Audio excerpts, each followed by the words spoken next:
আমার সকল ভাই বোনদেরকে আমি একটা কথা বলতে চাই। আজকে পবিত্র জুম্মার নামাজের দিন, আজকে শুক্রবার।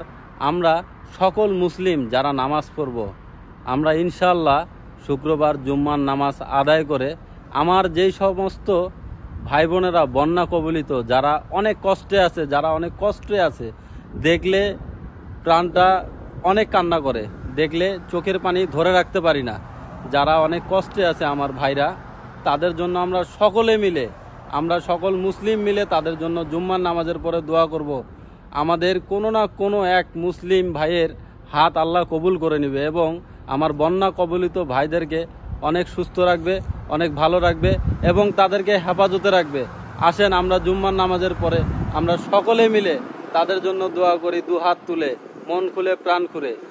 আল্লাহ, তুমি কোনো না কোনো বান্দার হাত কবুল করে নিয়ে তাদেরকে বন্যার কবলিত হাত থেকে আল্লাহ তুমি রক্ষা করো। আল্লাহ, এই দোয়াটা আমরা সকল মুসলিম ভাইরা করব আমার যেই সমস্ত বন্যা ক্ষতিগ্রস্ত ভাইদের জন্য।